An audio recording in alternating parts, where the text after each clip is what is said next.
आपण बऱ्याचदा आपल्या लहान मुलांना वेळेअभावी बाहेरचं सेरेलॅक खायला देतो, पण ते त्यांच्या हेल्थसाठी अजिबात चांगलं नसतं. त्यामुळे आज मी माझ्या वीरासाठी घरगुती झटपट होणारी सेरेलॅक रेसिपी बनवणार आहे आणि तीच तुमच्यासोबत पण शेअर करणार आहे. त्यामुळे व्हिडिओ शेवटपर्यंत नक्की बघा. हाय हॅलो नमस्कार, मी स्वप्नाली. आपल्या सगळ्यांचं गावातील मी शहरातील ती या यूट्यूब चॅनलवरती स्वागत आहे. आता सगळ्यात अगोदर या ठिकाणी मी थोडेसे काजू आणि थोडेसे बदाम कढईमध्ये भाजून घेणार आहे. ड्रायफ्रूट्सचं प्रमाण खूप जास्त घ्यायचं नाही, कारण ते पचायला जड असतात, त्यामुळे लहान मुलांना कॉन्स्टिपेशन होऊ शकतं. मी या ठिकाणी 10 काजू आणि 10 बदाम घेतलेले आहेत. आता त्याच कढईमध्ये आपण 2 वाटी पोहे सुद्धा भाजून घेणार आहोत. पोहे भाजायच्या अगोदर स्वच्छ करून चाळून मग भाजायचे. पोहे भाजले की नाही हे आपल्याला त्याच्या कलरवरून तर समजतंच, आणि आपण हातावरती अशा प्रकारे क्रशसुद्धा करू शकतो.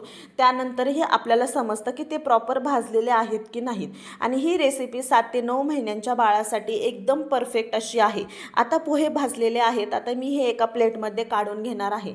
आता याच कढईमध्ये मी 2 वाटी ओट्सही भाजून घेणार आहे. हे प्लेन ओट्स आहेत. प्रोसेस्ड किंवा फ्लेवर्ड ओट्स लहान मुलांसाठी वापरायचे नाहीत, कारण त्याच्यामध्ये प्रिझर्वेटिव्ह असतं आणि ते लहान मुलांच्या हेल्थसाठी अजिबात चांगलं नसतं.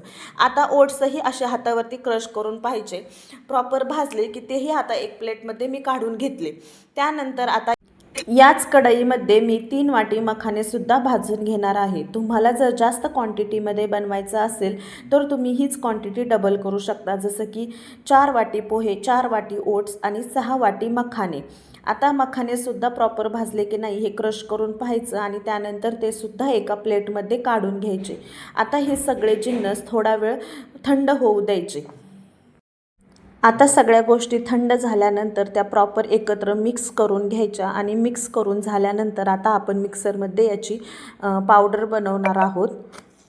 आणि थोडी क्वांटिटी जास्त असल्यामुळे मी 2 वेळा पावडर बनवून घेतलेली आहे, कारण एकदम जर बनवून घेतली असती तर ती व्यवस्थित झाली नसती. आणि पावडर बनवताना एक गोष्ट लक्षात ठेवायची, खूप जास्त जाड किंवा खूप जास्त बारीक बनवायची नाही. एकदम असं रवाळ टेक्स्चर असतं ना तसं बनवायचं, कारण मग ते लहान मुलांना खायला इझी जातं. आपण जर खूप बारीक पावडर बनवली तर ती अशी एकदम चिकट होते, जी खातानासुद्धा चिकटते.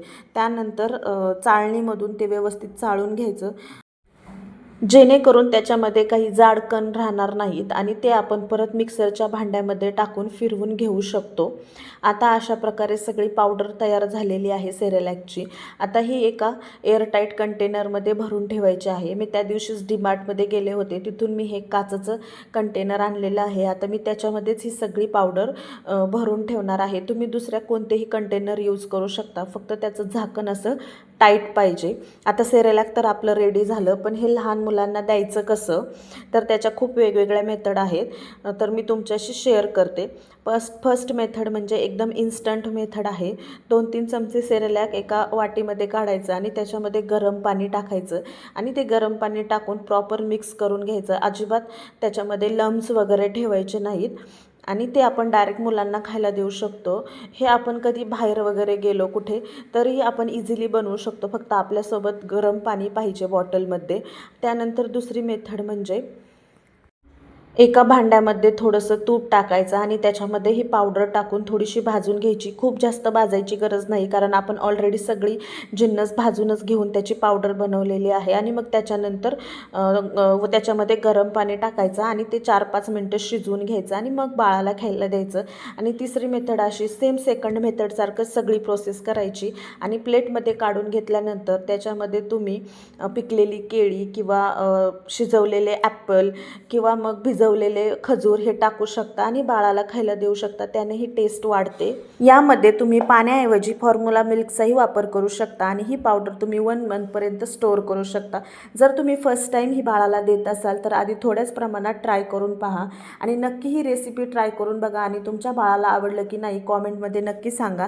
तुम्हाला जर हा व्हिडिओ आवडला असेल तर व्हिडिओला जास्तीत जास्त लाईक, शेअर आणि चॅनलला सबस्क्राईब करायला विसरू नका. चला तर मग भेटूया पुढच्या व्हिडिओमध्ये. तोपर्यंत बाय.